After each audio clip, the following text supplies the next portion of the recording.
지난 11일 북한이 극초음속 미사일이라 주장하는 두 번째 탄도미사일을 시험 발사했습니다.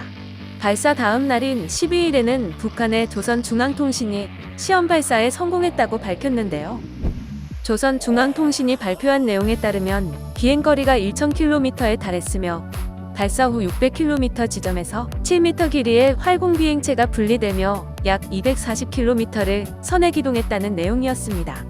여기에 속도도 마하 10에 달하고 극초음속 미사일의 특징인 회피 기동까지 성공해 시험 발사에 성공했다고 주장하고 있습니다. 현재 극초음속 미사일 개발의 선두주자는 러시아인데요.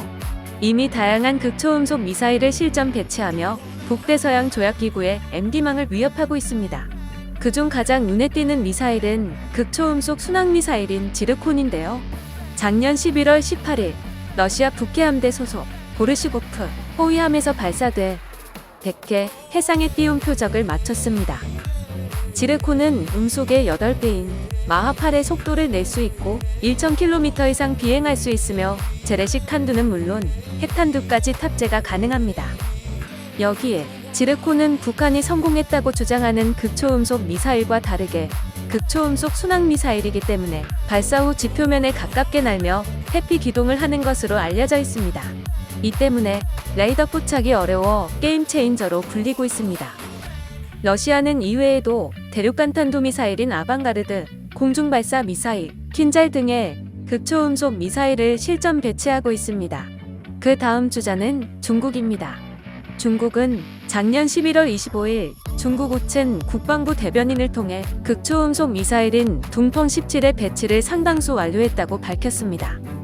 하지만 중국은 앞서 작년 7월과 8월에 실시한 시험 비행에서 표적을 40km 이상 빗나가는 결과를 얻어 사실상 완벽하게 성공한 것으로 보기 어렵다는 평가를 받고 있습니다.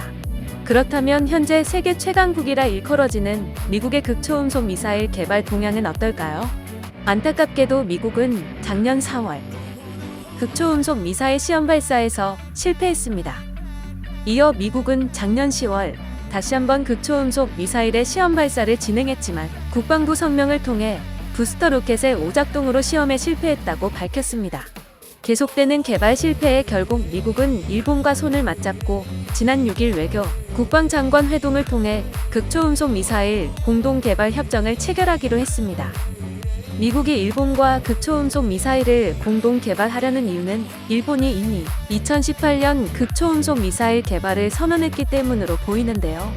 특히 재작년인 2020년 도쿄 외곽의 자위대 군사연구소를 방문한 일본 차관이 올린 사진 속에 극비리에 개발 중이던 극초음속 순항미사일이 노출됐었습니다.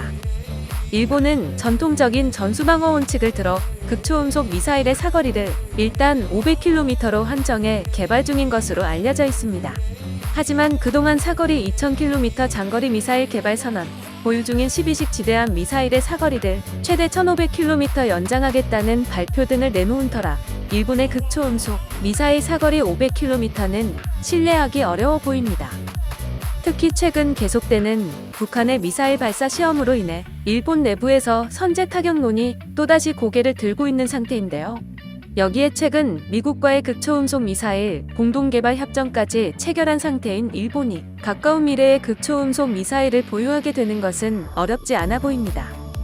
그렇다면 우리나라의 극초음속 미사일 개발 계획은 어떤 상태일까요? 사실 우리나라도 오래전부터 극초음속 순항 미사일에 대한 연구를 진행 중에 있습니다. 작년 12월에 국방과학연구소의 주도로 개발 중인 하이코어가 공개됐는데요.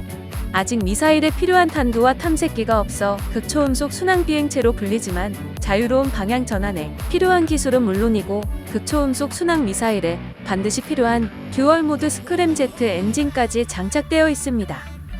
듀얼모드 스크램제트 엔진은 저속에서는 공기가 덜 필요한 램제트 엔진을 사용하고 마하 5에서 7 이상에서는 공기 유입이 빠른 스크램제트 엔진으로 바꿀 수 있어 초고속 추진이 가능합니다. 국방과학연구소는 올해 첫 하이코어 시험 발사를 하고 2023년까지 시험 비행을 마치겠다고 밝혔는데요.